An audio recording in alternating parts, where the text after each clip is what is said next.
Hi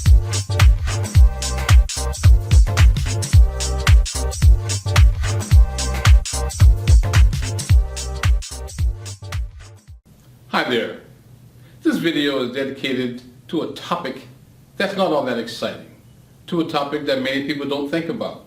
It's called injustice to the obese.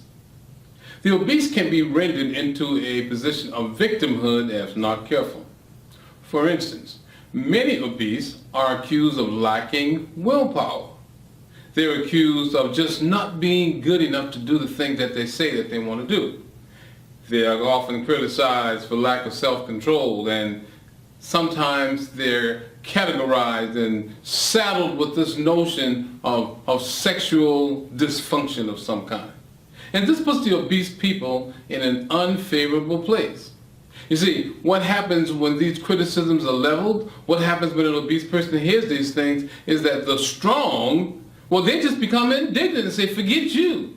And the weak, well, they give up in despair. Yes, there are strong people and weak people that are obese, because the obese population, like the population at large, is a diverse population.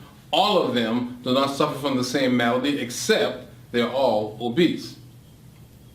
This position then makes the obese person, makes them a soft touch. This aspect of the obese person makes them a great target for insurance companies. Makes them a great target for physicians. As you know, obese people, they pay more for insurance. And in some cases, they can't even get insurance. And what about my favorite topic, the auto shippers? Auto shippers are people in business to help you lose weight. They see an obese person and their radar goes up.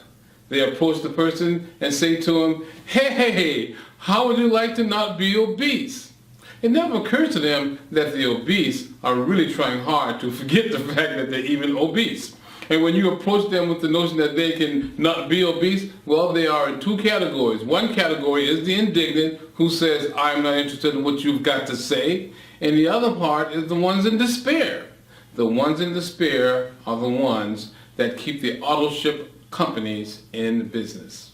Now, whether they are the despair or whether they are the indignant, the result is usually the same: more weight gain. If not more weight gain, then an abominable resolution to the fact that they're just going to be fat their entire life, which is where I had found myself. Thank goodness I'm not there anymore. A little known secret is that the obese person actually is fairly happy. They're fairly happy as long as their weight stays the same or if they're gaining weight. At this point, the obese person is living as great a life as you are. They're just as happy as you are. But there comes a time when the obese person is filled with really, really disappointing feelings. There comes a time when he just really feels poorly, and that is whenever he makes an attempt to lose weight. Because you see, the obese person knows from all the things that they have been told that they're not going to lose weight, that they're going to be obese. But that was before. That was before the existence of Ezekiel's way.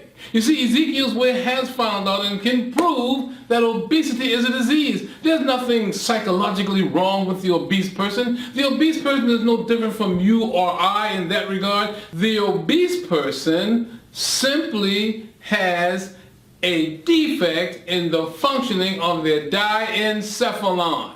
And if you never heard of a diencephalon, we'll be telling you about a diencephalon in a later video. But for right now, suffice it to say that we need to stop being unfair to the obese. The obese needs to stop being unfair to themselves. Because you, if you are obese, are fine the way that you are. But if you're like me, and you don't want to be obese, if you're like me and you want to be smaller, Ezekiel's way is the answer.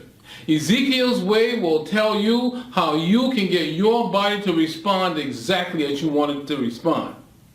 Now, we all know that anger and disappointment results from when your expectations are not met. My expectation was, if I eat 3 hamburgers today, tomorrow I should weigh more. If I eat 1 hamburger, tomorrow I should weigh less. And that's pretty much how most people are. I mean, really, you put your foot on the gas and you press it down and the car speeds up. You put your foot on the brake, the car stops. And that's how things are supposed to work. And as long as things work that way, we're all pretty excited. Many obese people pay attention to what they put into their mouth on a regular basis, and they are not content when they gain weight by doing nothing. I know myself, some days in the past when I would eat very little and the next day I would gain weight, man, I just didn't understand that. Well, here's the bottom line.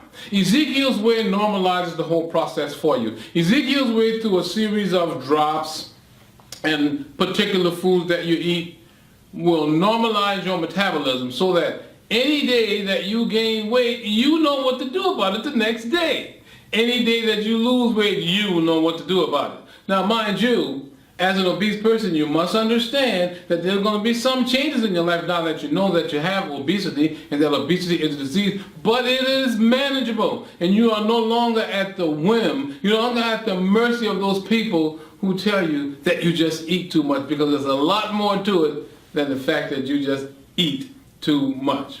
If you want to hear more about what I'm saying, or if you want to get your obesity in better control, if you want to weigh 50 to 100 pounds less, text the word obesity to 95577 and get a phone call from me, and I'll start you on the process. Because 6 months ago, I was 300 pounds. And 6 months from now, I don't know, I might even be less than 200 pounds. I am Victor Irving Jenkins of Ezekiel's Way. Bye for now.